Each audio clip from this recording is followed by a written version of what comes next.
In this culture, in this epoch, we think of talent as something innate. You've simply got to be born with it, and there's no way to compensate for its absence if you are among the unlucky many who are not. We think of beauty in precisely this way, as a kind of talent, although we don't talk about it as such. We have a whole different vocabulary for physical beauty, although a different vocabulary doesn't necessarily indicate a different philosophy or a different set of attitudes underneath those mere words. We talk about, we think about physical beauty far more often than intelligence, than what it means to be smart, what it means to be stupid. We think about the struggle to be more attractive, perhaps not to make a transition from being ugly to being beautiful. Occasionally this happens, but more likely to make a transition from being mediocre to being beautiful, or from being ugly to being mediocre. People think and talk about this a lot, publicly and privately. They don't think about and talk about nearly so often how to make the transition from being stupid to being brilliant, from being mediocre to being brilliant. And to a sickening extent, these three paradigms in our culture, in our era, are one and the same. People think about talent, beauty, and intellect in exactly the same way.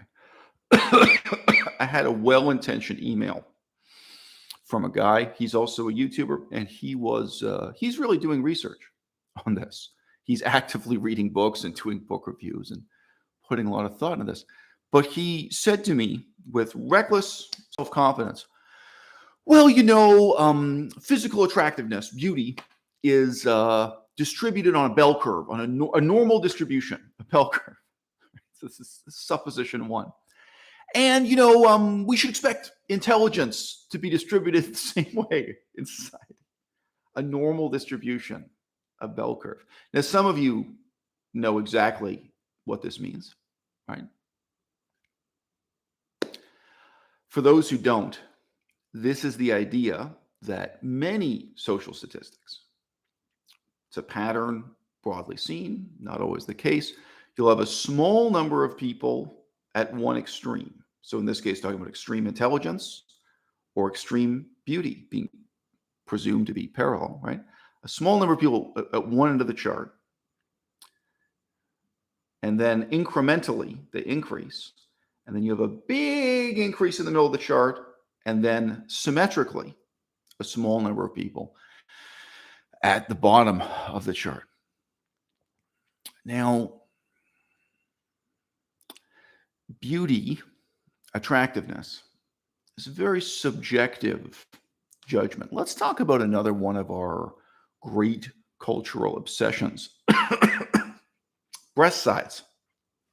Something that can be measured objectively, and it has to be, because there's an industry that makes a lot of money out of it, the bra industry, also the bikini industry. I've lived a very interesting life. I met and spoke to a man at great length who had been the manager and I suppose the senior executive for a factory that made women's sexy undergarments. This is an area of serious social science research because there are millions of dollars involved. You think you know how many women in a given country or in a given city buy a certain size of bra and a certain size of panty, as we say, the lower half. You think you know that. You think you know how many women buy a certain size of bikini. No, you don't.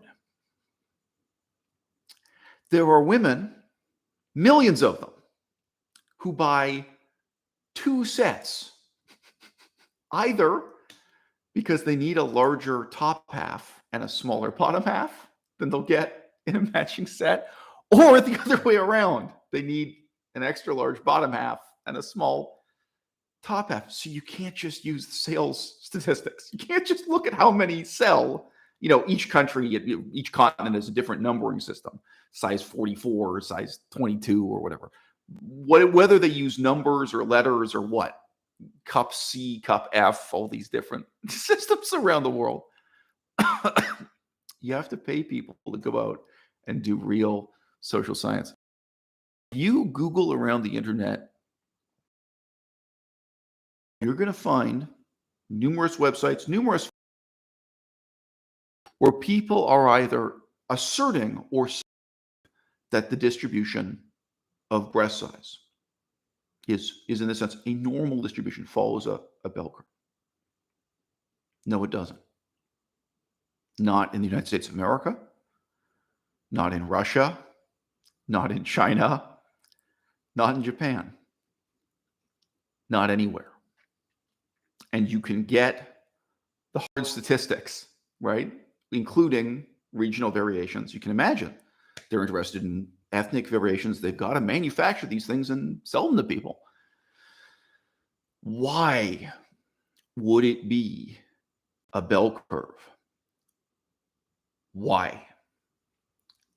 The real question is, why do you want to believe it's a bell curve? If we're talking about intelligence, I've been involved in many different fields of academic study. You could say I've tried to get ahead in many different fields of academic study, and I have flagrantly failed. And I've benefited tremendously from that failure. I'm a better person today because I failed. I'd be a much worse person if I had succeeded in any one of those fields instead of starting again. When I talked to professors who were really being honest with me, and at a certain stage, I was the same age as the professors. And in some scenarios, I was younger than the professor, but they really regarded me as an equal. It's not worth describing all these situations, but many professors, not all, but many, they really do talk to me as a colleague rather than talking down to me as a student. That's been my experience. Not that I have a problem with things the other way around. If they want to just treat me as a pupil, that's cool too. Professors who are teaching in elite institutions where the students have to sacrifice many thousands of dollars and many years of their lives in order to get a degree in the subject. And in many of these cases, these are fields where there's no real possibility of earning money out of the master's degree or out of the PhD. What they will tell you is, yeah, they get a single talented, intelligent, hardworking student who's really interested in learning the material once every 5 years. In some fields where you might think people would be the most passionate and the most highly motivated, for example, Sanskrit. Sanskrit, there are a lot of religious maniacs who believe this is the most important thing they could possibly study in university, even though there's no money to be made in it. It's one student every 10 years. And that includes talking to people at the absolute pinnacle, the most elite institutions. Why would it be a normal distribution? Why would it be a bell curve? Why would you want to believe that? Now, as I say, breast size is something we can measure empirically. Intelligence is not. I have lived in circumstances of post-war, post-communist poverty. I have been in remote villages where people had been starving. At that time, they were experiencing what's called food insecurity. But in the years leading up to the period when I was there doing humanitarian work, dislocation, relocation, refugees, people becoming refugees, moving in all directions, people who were scarred literally and figuratively by war and extreme poverty, right? A hard scrabble existence. In a society like that, and of course, you have to specify the period of time. Wars don't go on forever. Poverty doesn't go on forever. These things change a great deal from decade to decade. Do you think beauty, physical attractiveness, do you think that's a bell curve? Do you think that's normally distributed? Do you think intelligence is normally distributed? Now, I just want to say there isn't a simple cause and effect relationship between starvation and how attractive you are, right? Like there's not a simple relationship like, oh, people have malnutrition, therefore they're ugly. People living in this kind of privation, for one thing, they can't worry about acne. They can't worry about their hair and their skin and their complexion and so on. Just the struggle to survive takes over. But apart from the fact that food is scarce, they're living in deplorable ignorance. So where I was in northern Laos, people mixed sugarcane juice with a kind of paint thinner, terpenes. These are chemicals related to turpentine. They mixed sugarcane juice with fingernail polish remover because they liked the taste, not to get high. They didn't think this was damaging them. Women starved themselves during the last trimester of pregnancy because they wanted to have a baby. They would say this openly. They wanted to have a baby with a smaller cranium that would be easier to give birth to. And empirically, they were aware. This is a culture with completely unscientific attitudes. They were aware that if they were malnourished during the last trimester of pregnancy, the baby would have a smaller circumference of its head. Now, it turns out scientifically they're correct. But guess what? Starving yourself during pregnancy produces children that are less intelligent, less physically vital, and of course, less attractive. I mean, starvation during pregnancy, sometimes it's involuntary and it gets studied that way, conditions of famine, war, etc. But I was in a culture where people were doing this voluntarily because they were that ignorant. They were that stupid. Now, you get into all kinds of other questions like iodine deficiency. What are the things that make people stupid and make people ugly? Okay, it's not a normal distribution. It's not a bell curve.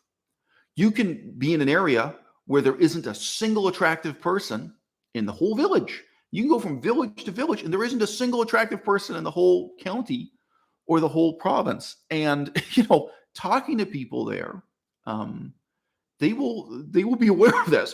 They'll say, oh, if you go to Bangkok, Thailand, if you go to a city that they know, a city they can take a bus to, oh yeah, if you go to a city where there's wealth and peace and stability and high levels of education, there are a lot of attractive people around. There may not be a lot of intelligent people around, but there are some. And oh yeah, out here, they may know offhand, oh yeah, there was one attractive girl in this village. Yeah, there was one, and she got married to a guy from the big city or whatever. They remember the few beautiful women they have in their area, and they remember the few intelligent men, intelligent women too, if they have any. These things are tremendously scarce. Now, I've already introduced two very different scenarios to you, right?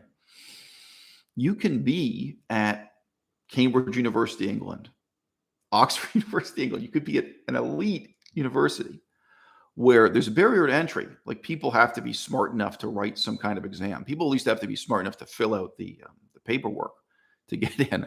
Like even if they're poor, they have to be smart enough to go into debt to get a bank loan and fill out all that paperwork. And if they're rich, there's still some hurdles. There are some obstacles to being there.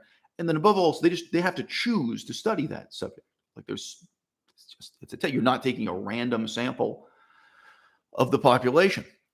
In that elite, hard to get into context, intelligence is not a bell curve. Intelligence is not normally distributed. Okay.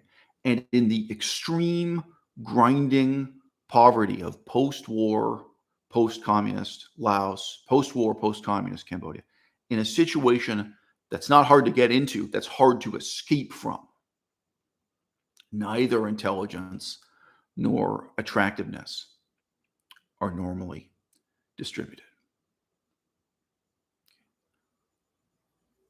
We want to believe it's so.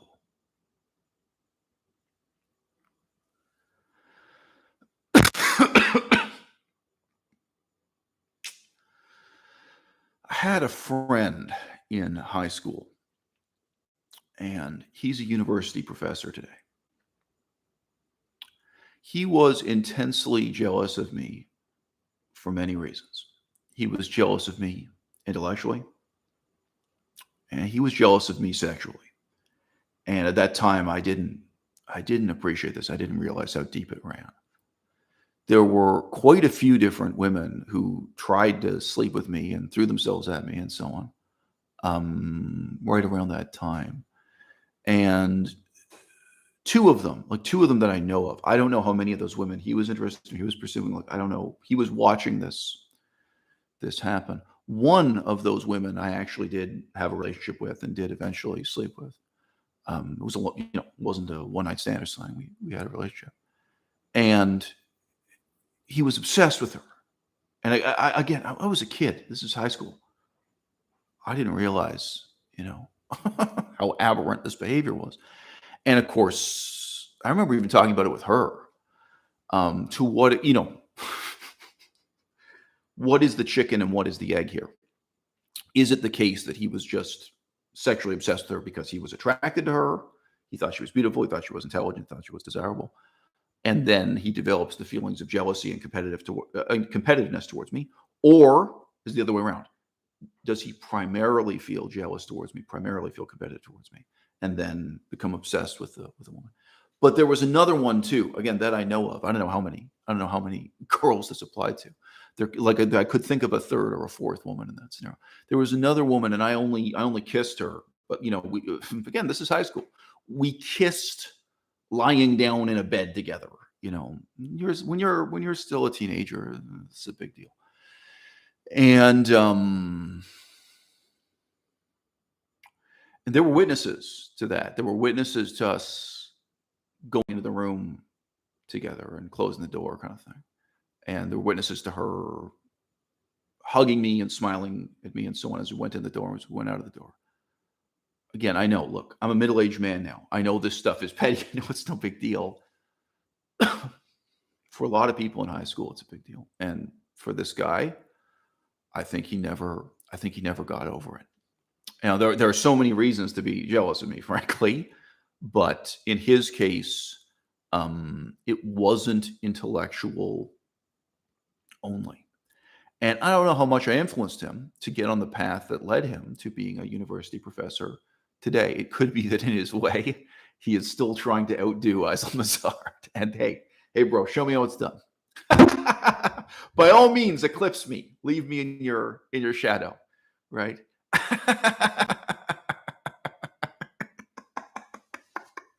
I'd love it if I were in a position to look up to him instead of him looking up to me at this point, but it's not the case. So I knew him in high school. Then we talked maybe twice while I was in university, maybe 3 times, but I think twice we met and talked during university. And then maybe we talked once after the end of university. So you can imagine there are big gaps here, many years going by. The first time I talked to him on university campus, we walked past the library together. And the library is right in the middle of the university campus. It's this huge building in the center of the university campus. And he pointed to it and laughed. And he said to me that in the entire period of time earning his BA, He had maybe walked through the doors of the library twice, and one of the two times was to take the tour, and one of them was because a course forced him to go there. Now, that was not the only point in the conversation at which he boasted to me about how little reading he had done. He explained to me that he chose his particular major. Again, he's now a professor because it was the least work, because he could be as lazy as possible majoring in that subject, and because he would be able to manipulate his professors in that particular department. Again, I'm leaving this anonymous, but it was a very small department with very few students who majored in it. And he was going to be able to manipulate his way into having better outcomes with less work, on the basis of his charm. So he'd consider different majors in different ways forward. This is not my analysis. This is not my interpretation. This is not me foisting laziness onto him.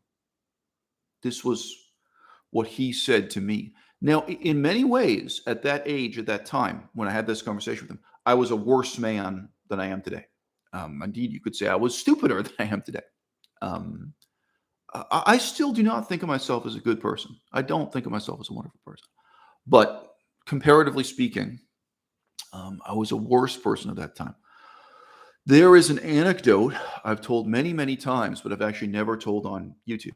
And this just gives you a sense of the peculiar attitude I had and the peculiar kind of ambition I had at that time. And this, in many ways, led to my ruin, led to my destruction. I was sitting in a quadrangle, sitting on a small lawn that had stone steps around it. And I had the books for Cambodian as a language with me. So I was working on Pali and Cambodian. Really at this stage, I was thinking about to what extent did I want my future to be in Cambodia or elsewhere in Asia. And a guy came up to me. This person wasn't my friend, but I made a big impression on people who were in class with me in those years. People really remembered me. Oh, that's that guy. Because, that's that guy who took on the professor or something. Like maybe I had a debate with the professor in class in front of the other students or something. There was something very memorable about something I'd said or something I'd done in class. So it's just one of these guys who wasn't a friend of mine, didn't know me. And he came up to me. He was really just walking past. And he said, in effect, like, oh, I heard you've gone over to Buddhism. He didn't say converted to Buddhism or something, but, I knew what he meant, And I replied, holding up the book for him that was in my hand. No, I don't believe in anything. This is my religion now.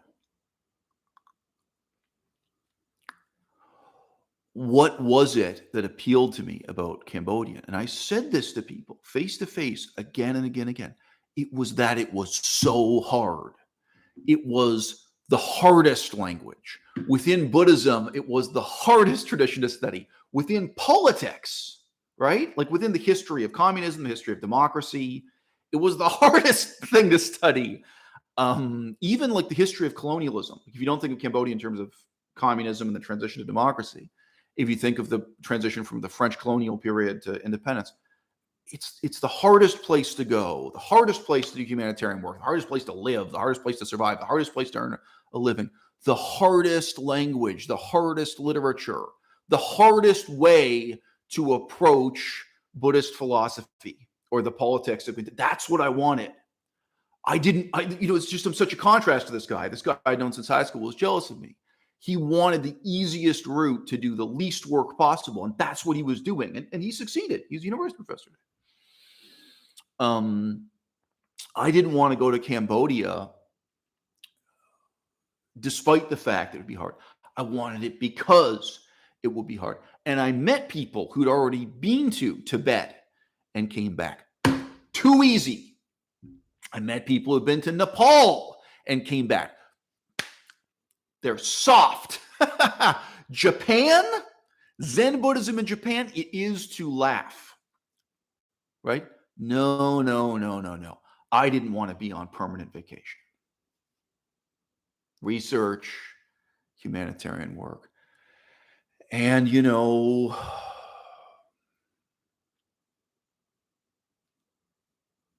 I was right.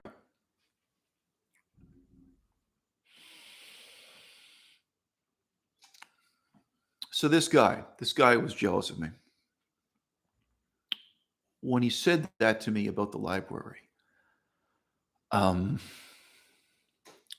I was astonished, but I was also prepared to answer that point. This sort of thing had come up in conversation with people. And what I said to him, passionately and sincerely was, don't you realize these courses teach you nothing? Don't you realize that having the letter A stamped on your report card means nothing?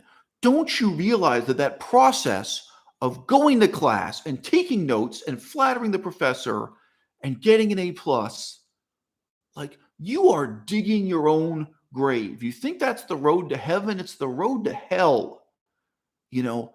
And the one thing that's worth a damn, the one thing that justifies the cost of the tuition you've paid is that library card.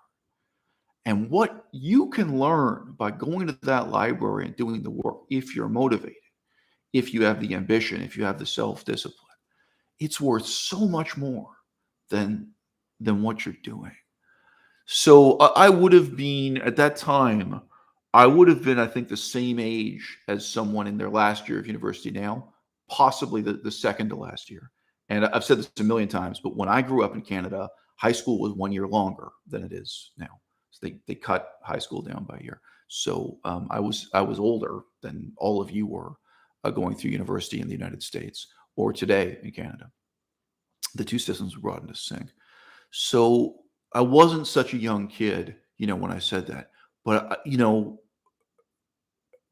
and he was astonished. He just nobody had ever said anything like this to him. And I said to him, so that's good advice for all of you also.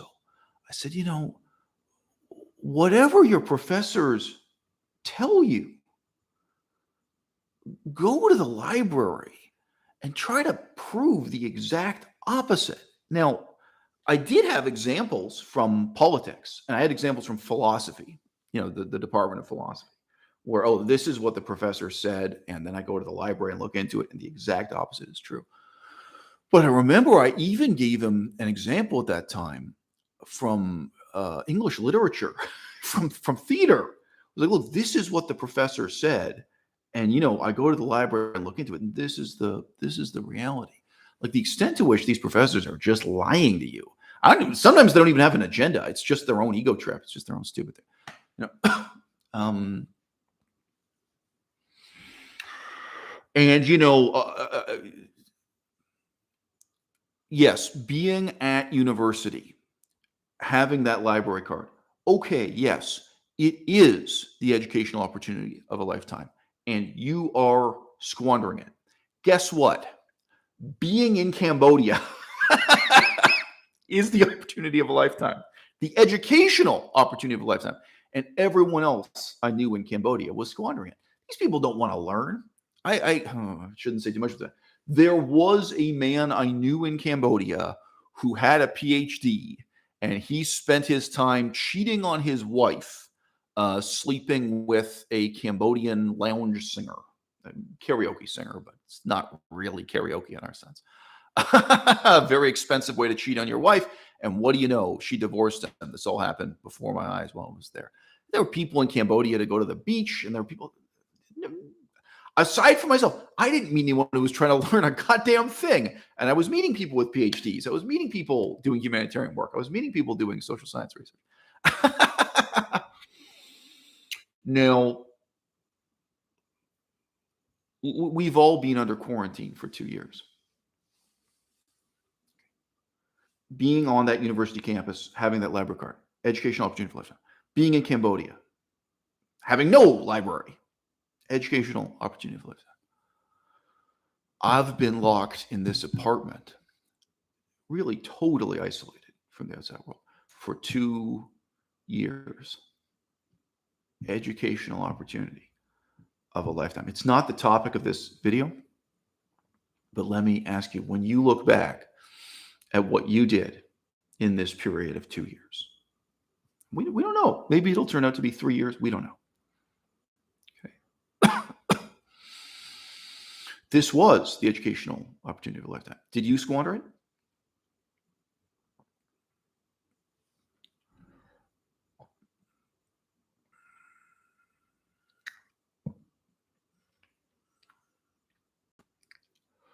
When I was at the University of Toronto, heard a lecture.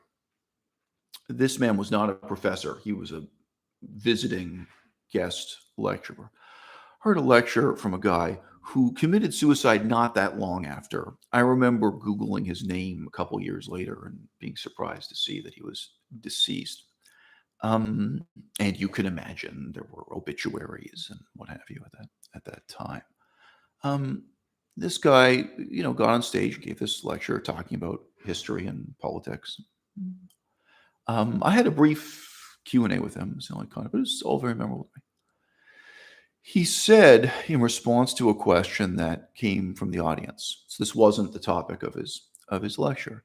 He said, when I was growing up as a kid, I was religious, but I couldn't take the opinions of the common run of priests and monks seriously. So he was Catholic, he just, had nothing but intellectual contempt for the average priest, the average nun. They may have been very stupid people. There may have been a good reason why he felt that way. So he made this effort, and I assume his parents were driving him to these events. His parents were probably delighted that they had a kid who was so interested in their religion. He would go and ask people questions who had like a PhD in theology. And in this instance, he spoke to a Jesuit, some kind of senior Jesuit. And, he's a little kid. His parents drive him to this event or something. And the question he put to this Jesuit was childish, but I assume he asked it with burning intensity. He walked up to this Jesuit and asked, "How do I find God?"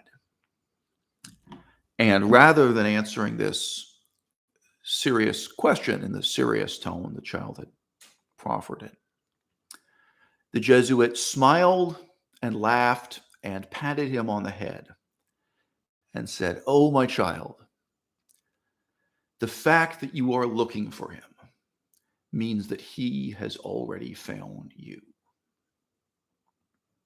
Okay.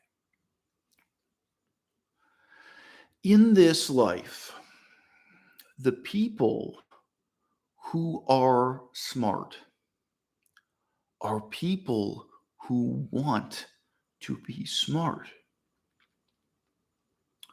They're people who are trying to be smart.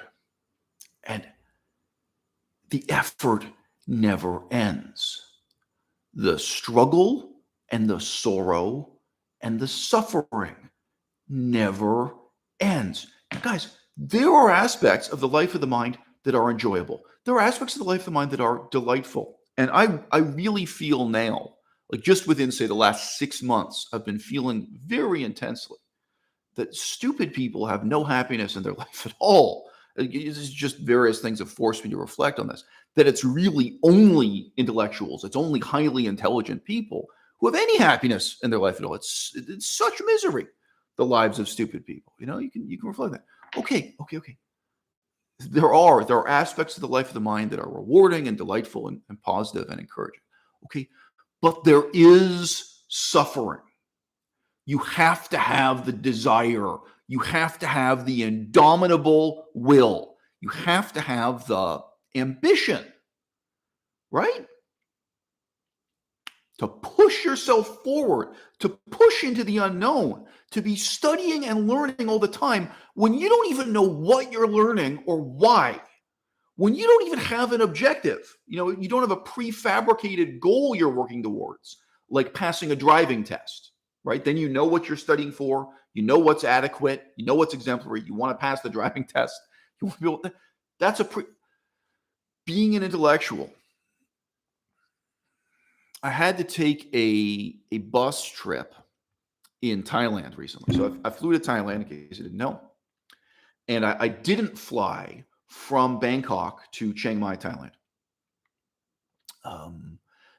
As I recall, the total time for the bus journey was about 14 hours.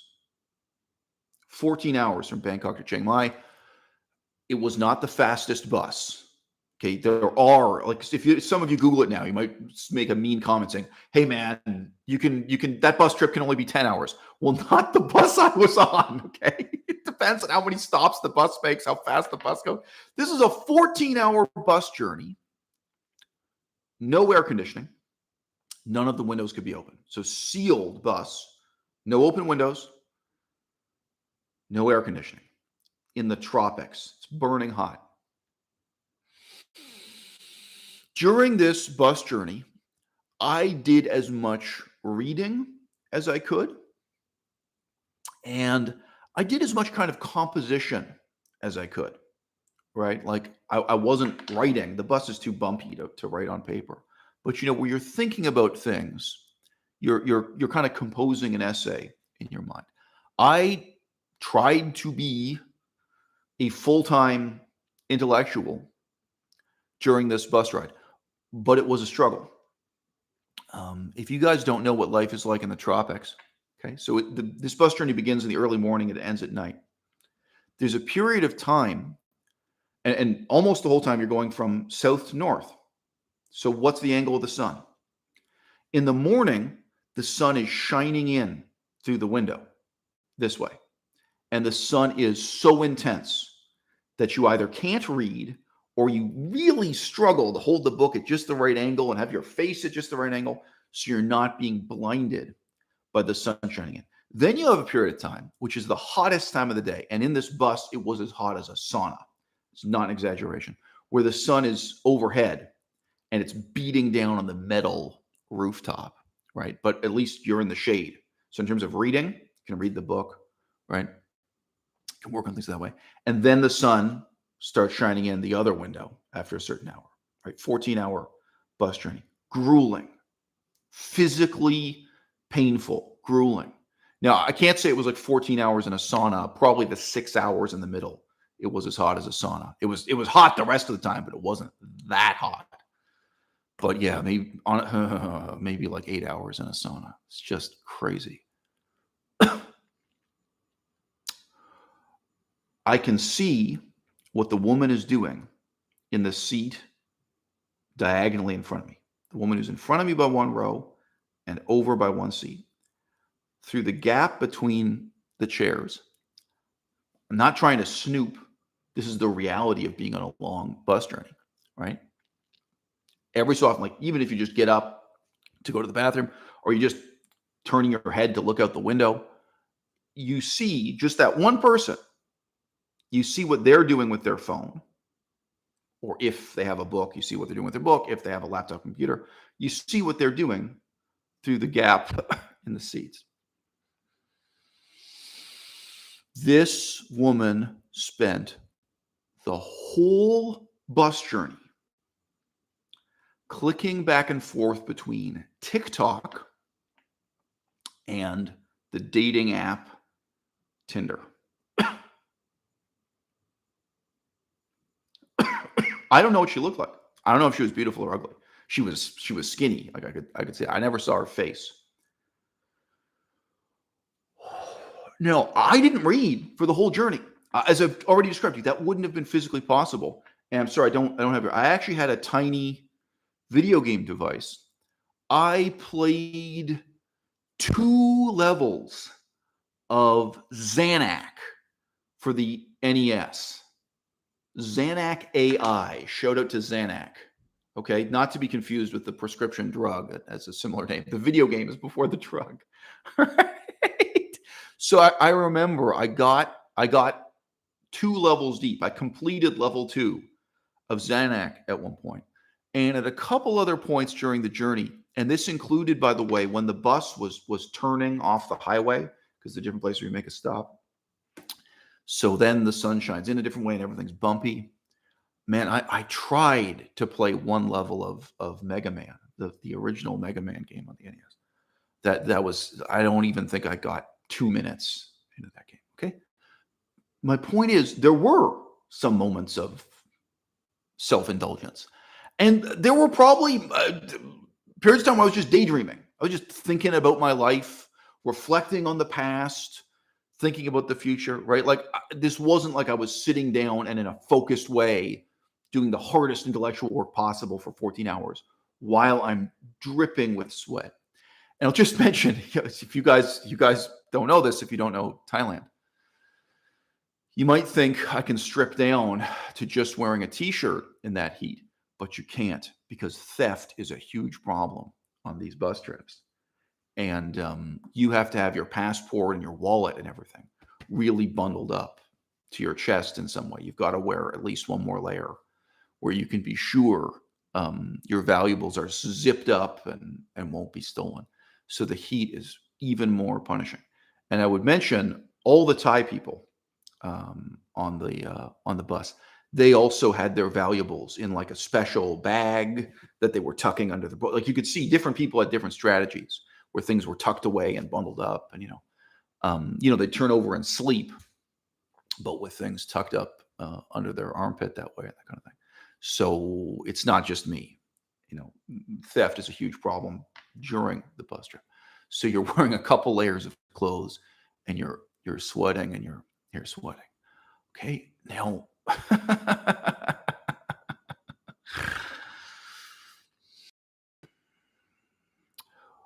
In case you think this woman was watching book reviews on TikTok, in case you think she was watching political commentary on TikTok, no, she was watching the stupidest softcore pornography on TikTok.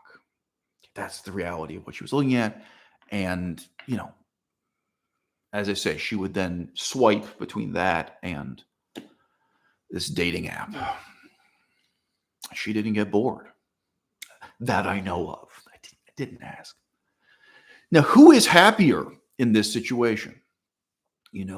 I think there are some people in this audience right now who would say to me that I should just relax and enjoy life. That maybe I should also be swiping through Tinder. Maybe there's someone I can meet up with during my trip in Thailand. Some of you would say, why don't you just try to relax and play video games? This is a really tough situation. Why not be more self-indulgent? And I want to point out what I was reading during that bus ride. Okay. There's no destination. There's no goal to that journey. It's not that I'm studying for an exam that will qualify me to be a dentist, and then I'll have a career that earns money, right? Like the actual books I'm reading, the reading I'm doing, it doesn't lead to any palpable, well-paying goal or outcome in that sense, right? This is the outcome. The outcome is who I get to be, right? The people who are smart, the people who are intelligent, they are trying to be smart. They are struggling to be intelligent. They are learning all the time, and they make mistakes, and they're wrong. And some intelligent people, when they're wrong, when they discover that they're wrong, when they have it pointed out to them that they're wrong, some of them find that humiliating and discouraging, and they suffer even more. I don't. I thrive on it. For me, it's the most delightful thing imaginable to find out I was wrong, because there's a whole lot more learning I then get to do. And I just say, I don't know to what extent that's an innate quality of my character, something I was born with. and to what extent that's the result of other characteristics I've cultivated, like choices I've made in my life. I don't know. I'll never know. But I don't feel jealousy. I don't feel envy, and I don't feel bad finding out I was wrong. And look, it's actually reassuring to think instead that intelligence is something like breast size. Either you're born with it or you're not, and there's nothing you can do. People are really accustomed to resigning themselves to their fate.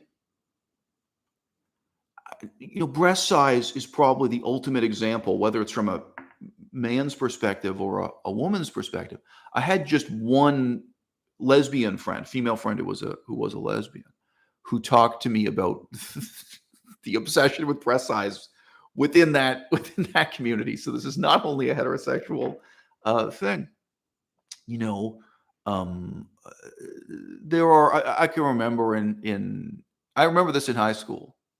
I don't remember having a conversation like this with people in university, but girls, like a group of female friends, and they would say openly, "Oh, this girl Susie, she doesn't have to make an effort. She doesn't have any problems like that because she has these enormous breasts. All these guys are interested in her, and she knows she can be lazy. I'm not like that. I have to work hard. I have to, whatever it was that they have to go to the gym or whatever it was they were trying to do to make themselves more beautiful. That's something very openly talked about and thought about. It's something men talk about in relation to women. It's something women talk about um, amongst themselves.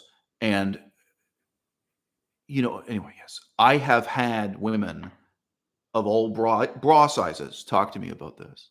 About a year ago now, actually, just someone from the audience got in touch with me and was talking about it, how her whole life had really been profoundly influenced just by having enormous breasts, which wasn't her choice.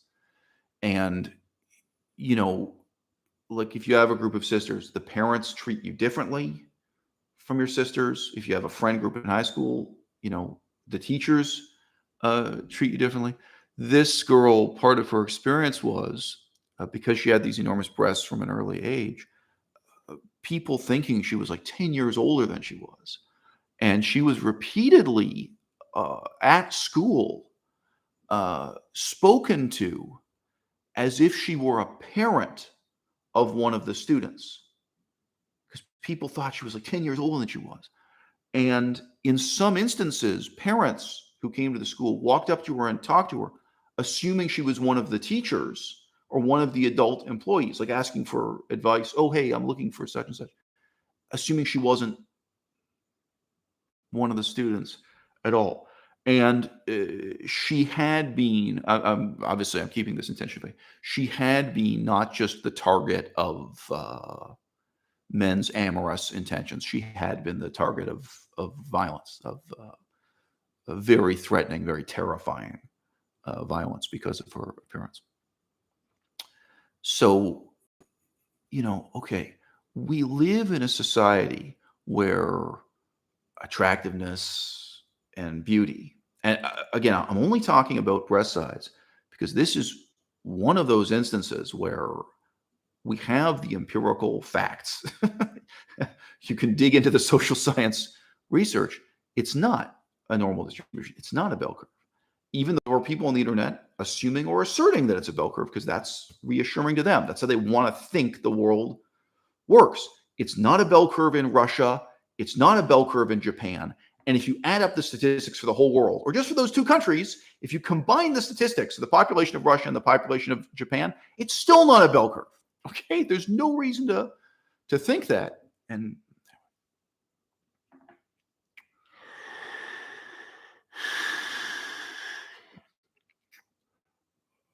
probably the culture I've lived in that was the most obsessed with breast size was England, the British. Um, Real contrast between, say, England and Italy England and South America, Brazil, right? Anyone growing up in England, and I saw this. Yeah, now I'm thinking about it. So this was when my first wife was getting her PhD. So I wasn't a student, but my first wife was a PhD student. I remember the women in the PhD program. I remember this; they were still fucked up about this. There was still sniping and tension between women about this, about the inequality of breast size. Well, you can live in a society where it seems like someone's whole fate is fixed from birth just by this one arbitrary factor. Where, again, within one family, you have two sisters. One is born with it, one is born without it. And it shapes the way everyone treats them, and the way it shapes what options they have and what jobs they can get and who is interested in them and who marries them and their social status. You know, okay, this is the kind of inequality we are most accustomed to looking at and philosophizing about, no matter how shallow or petty our philosophies may be. And we then find it reassuring to think that intelligence works in much the same way. Why? Because it lets us off the hook. Because it means it's not our fault.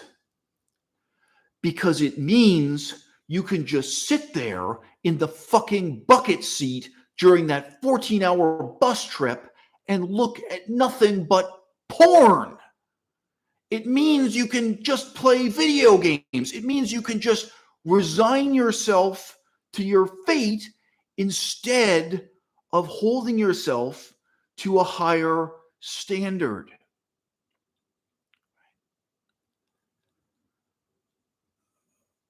The concept of a self-serving delusion. What's the opposite of that?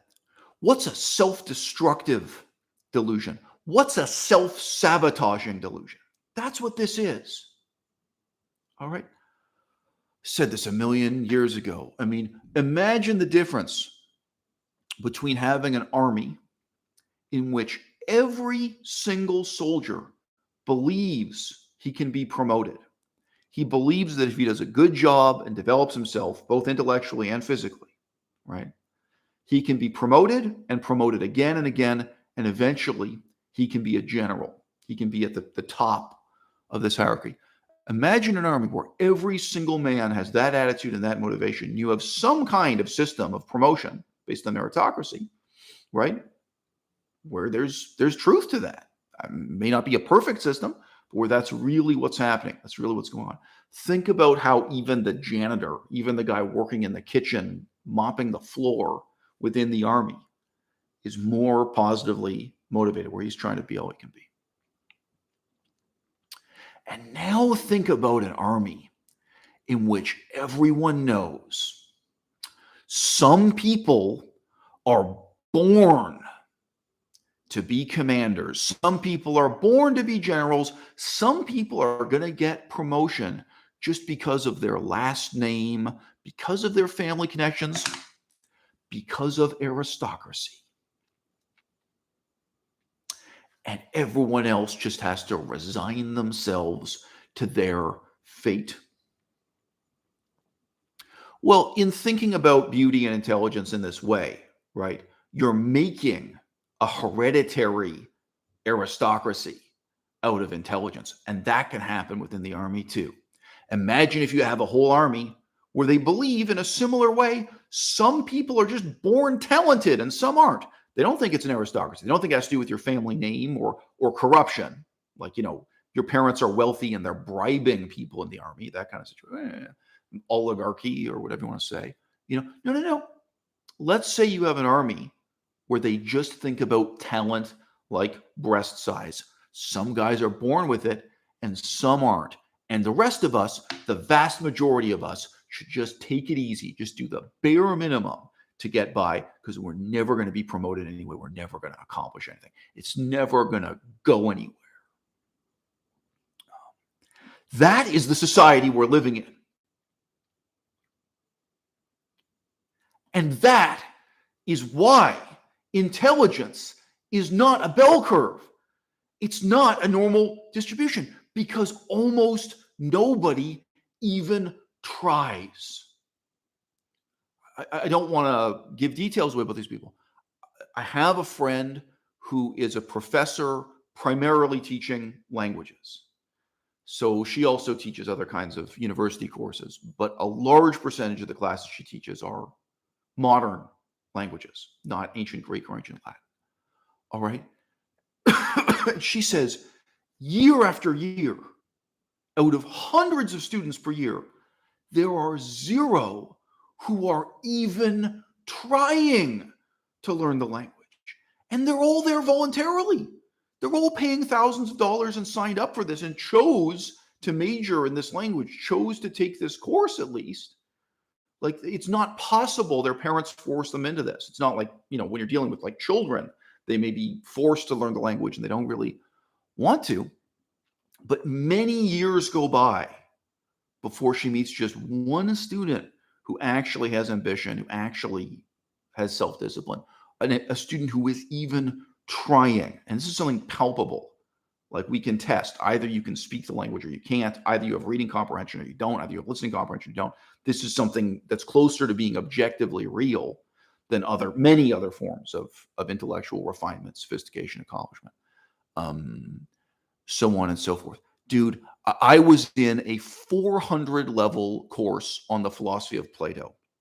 By the way, some people complain. That's the standard American pronunciation of Plato. All right, Plato. We don't say Plato. Plato. I was reading Plato the other day. On this continent, it's Plato.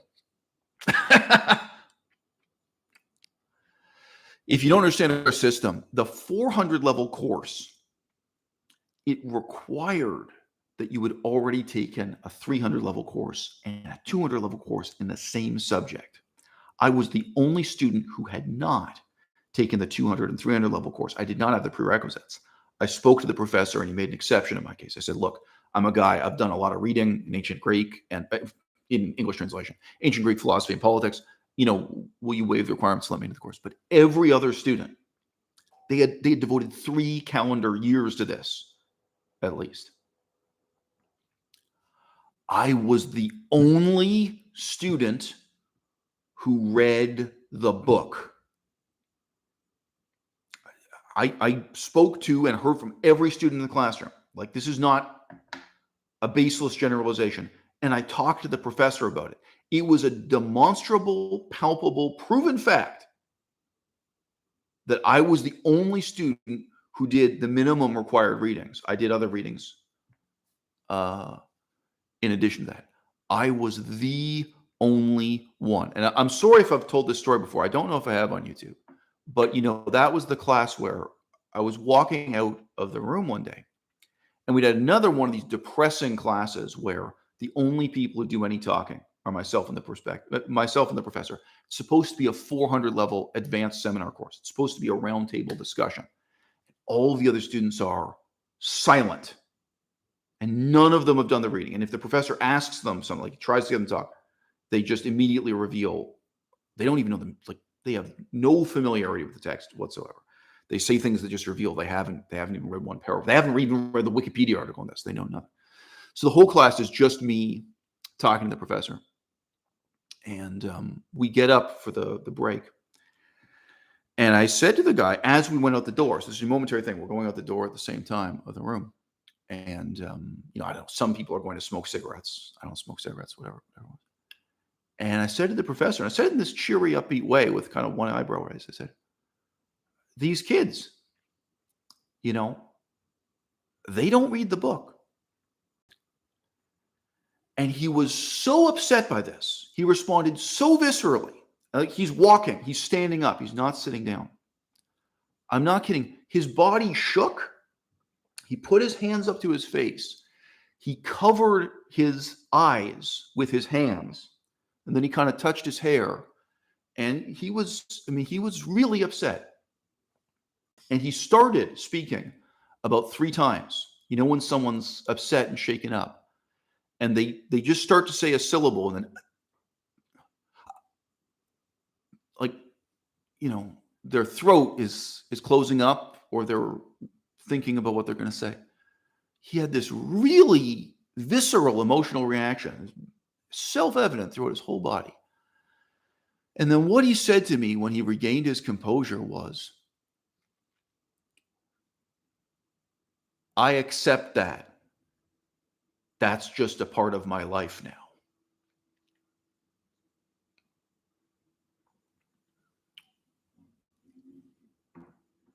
He never had another student like me. Not in all his years of being a professor.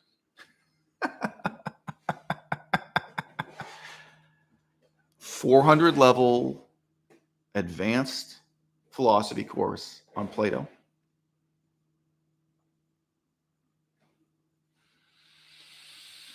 At what is perceived to be the best university in Canada. It's commonly said it's the #1 university in Canada, the most elite university in Canada. I think it's a terrible university, but that's kind of a topic for another video. All right.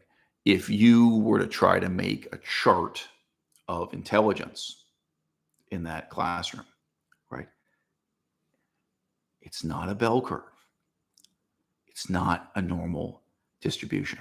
Some of us are trying, and some of us are not. Now, on that bus journey, okay, who is happier? I think as an intellectual, my life has more happiness. It has more meaning. It's more rewarding than what this woman is doing sitting in front of me. Okay, it has more happiness, but it has more suffering also. It has more sorrow also. It demands more of me, right? And what it demands above all else is this kind of ambition without any particular object, right? I was not trying then, and I am not trying now to become a scholar of Plato. I'm not trying to get a PhD in ancient Greek philosophy. I'm not trying to earn a living that way. I'm not trying to get a credential. It's not like studying to pass the driver's test. It's not like becoming a dentist, right? There is a better person I'm trying to be. And simply by trying, to some extent, it's inevitable I'm succeeding. I admit, I do not share the religious conviction of that man, whom I mentioned earlier, who spoke to the Jesuit priest. The Jesuit priest patted him on the head and reassured him and said, "The fact that you are looking, the fact that you are seeking, means that God has already found you." I can't say that to you. I can't condescend to my audience. I can't pat you on the head and reassure you and say, the fact that you're trying means that you're going to succeed. Okay? I've met two different people who were severely dyslexic. Like, they were not just a little bit dyslexic. These guys, it was a big problem in their lives. I met two different men who were dyslexic and who got PhDs. Two very different men, very different kinds of intellectuals. Very flawed characters too. Very, in their way, I would even say violent characters. But think about how hard it was for them to develop intellectually when they can't read. All right? There are people who become intellectuals who go blind and have to learn Braille. Like, there are people who overcome these tremendous obstacles. All right? And there's a difference between being blind from birth and being blind by your own choice, through your own laziness, through your own self-indulgence, through your adoption of this kind of lifestyle. I can't say to you that everyone who tries will succeed. I think there are people who are born even more severely mentally disabled, but their condition is something much worse than dyslexia. I think there are people who try and who are made worse by trying. You know, I think you can fail. I think, you know, the difference is it's not that you are trying to know God and that out there in the sky there's this magical being that's also trying to find you. The most profound and fundamental asymmetry is this: I don't even think you are trying to find your way to a driver's license where there is this pre-existing thing with this qualification you're getting. You're not trying to become a dentist. Again, where there's a defined goal, right? You are pressing into the unknown. You're trying to learn something that absolutely, by definition, is unknown to you, right? I just started doing research on what a terrible person George Washington is. Something that is everywhere lied about and everywhere concealed. There's a lot of propaganda about this. Okay. Well, it turns out you do a little bit of reading. All right. That begins as a kind of gambit, right?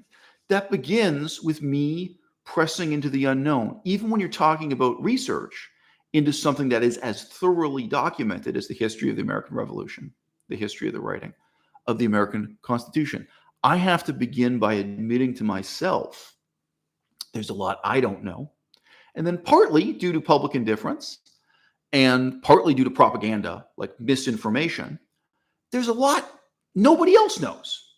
Right. So again, I'm not going to rehearse the research I did about the history of the American Revolution and American Constitution, but there are many, many misconceptions. There are many things about this history that very, very few people who are alive today know.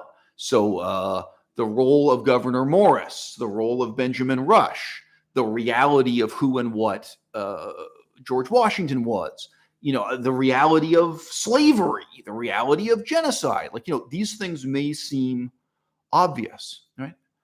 If you start to do the research, I think you also will be shocked at the extent to which even this, it's really unknown. It remains, for the vast majority of people, unknown. And I'm not saying this to insult your intelligence. Probably for you, it's unknown. Now, I could repeat everything I just said about Napoleon, especially if you're born and raised in France. You probably grew up with a lot of myths and legends about Napoleon. And if you start doing the research, you're going to be shocked. I've mentioned several times that if you want to know what a terrible person Napoleon was, you can even start by just looking at his sex life. And one viewer of the channel, Oliver, of course, he started doing some research on that. He started doing some reading. And he is like, wow, now I know what you were talking about. You've alluded to this several times. Wow, Napoleon was a terrible person. Now, this is not the only example. You can look at what Napoleon did in relation to Haiti. You can look at what Napoleon did in relation to Egypt, But my point is,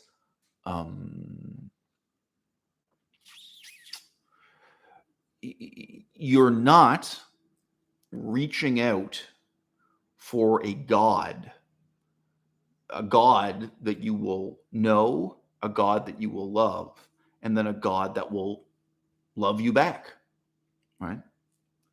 And you're not reaching out for a known destination, right? For a predefined endpoint, like getting a driver's license, becoming qualified as an architect, as a dentist, right?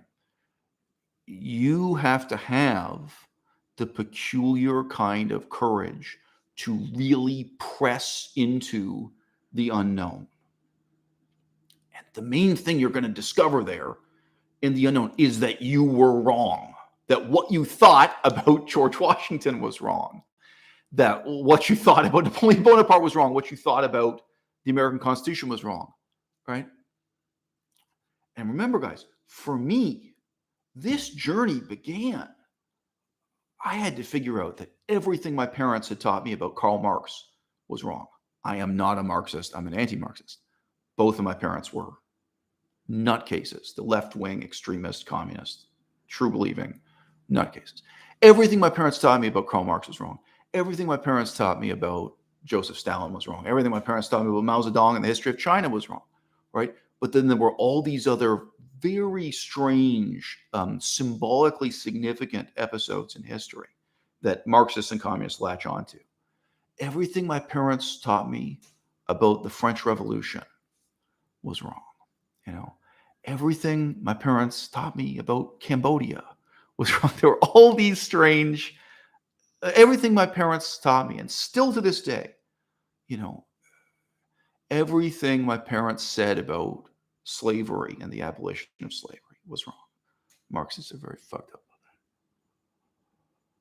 So, in as much as, you know, their worldview had been inculcated into me as a child, you know, I'd been raised to believe these things. I was forced to believe these things. That formative educational experience, I wasn't just discovering that my parents were wrong.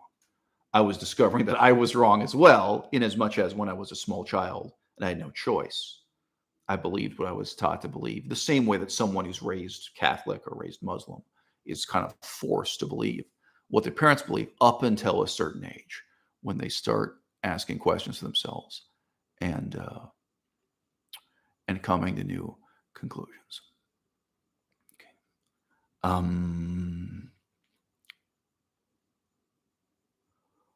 What is intelligence? What does it mean to be or become a smart person? It's about will. It's about courage and determination. And your strength of will, your courage, your determination, it can never give you a prettier face. It can never give you a bigger pair of breasts.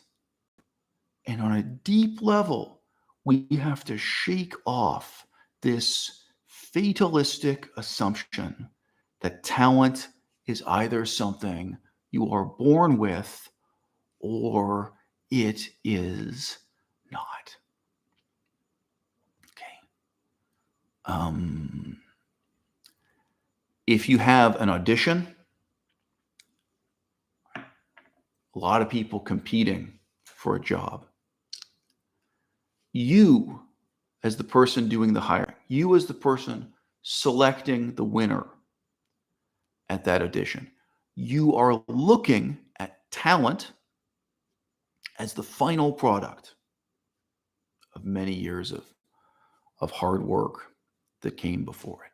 So you can, in that moment, look at talent as a palpable entity, as something fixed in a person's character. Either they've got it or they don't. Either they win or they lose. Either you are going to select them or they are not. But when you engage in full life cycle analysis, when you think of a human life from the cradle to the grave, and when you think about what you're going to do today and tomorrow and tomorrow and tomorrow, what you are going to do hour by hour, even if you are trapped on a steaming hot bus for 14 hours, what it is you're doing with your mind, what it is you're doing with your time. When you look at the full life cycle,